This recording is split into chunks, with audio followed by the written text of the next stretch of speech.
আসসালামু আলাইকুম ওরহমতুল্লাহি ওবরাকাতু। আলহামদুলিল্লাহ, এই গাড়িটার কিন্তু ক্রয় করার সময় আপনাদেরকে মিটারের ভিডিও দেয়া হয়েছিল যে বাইকটি কিন্তু জেনুইন চলা 7,000 কিলোমিটার। আর ক্রয় করার সময় ভিডিওটা দেওয়ার একমাত্রই কারণ যে সবাই বলে ভাই মিটার কমানো থাকে, তো এই জন্য ক্রয় করার সময় ভিডিও দেওয়া হয়েছে। তো আলহামদুলিল্লাহ, বাইকটা কিন্তু 24 সালের শেষের বাইক, 7,000 কিলো জেনুইন চলা। আমি প্রথমেই কিছু কথা বলে নিব, সেটা হচ্ছে বাইকটি এক সৌদি প্রবাসী ভাইয়ের ছিল। উনি 3 মাসের ছুটিতে ছিল, 3-4 মাস চালায় নতুন গাড়ি উঠাইছিল, চালানোর পর বাসায় রেখে গেছে। তো ফাইলটা বাসায় ছিল, ওনার বাবা গাড়িটা বিক্রি করে দিছে আলহামদুলিল্লাহ। তো বাইকটি 7,000 কিলোই জেনুইন চলা।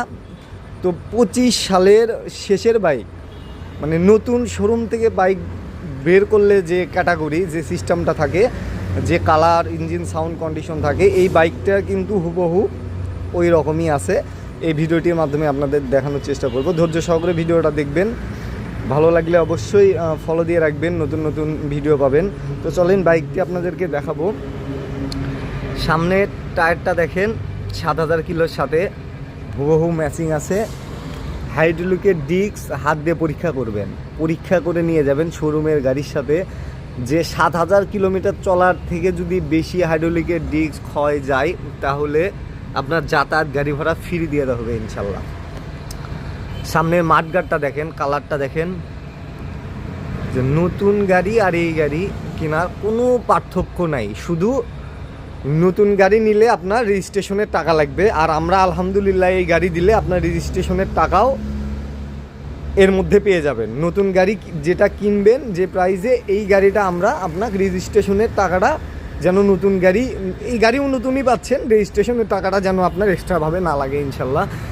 সামনের শোকআপ দুটি দেখেন, হেডলাইটের গ্লাসটা দেখেন, সাইডের ফাইজার মানে ফাইজারের জায়গা সহ।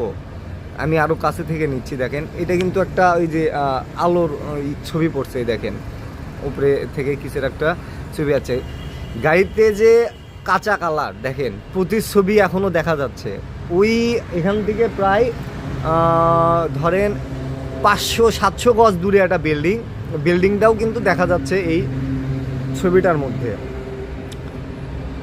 এখানে একটু হালকা কি যেন আসল লাগছে, এটা বলতে পারবো না। এখানে এই একটু সমস্যা, এতটুক, তাছাড়া পুরো গাড়ি মিলিয়ে আর কোনো সমস্যা নাই এই বাইকটার মধ্যে।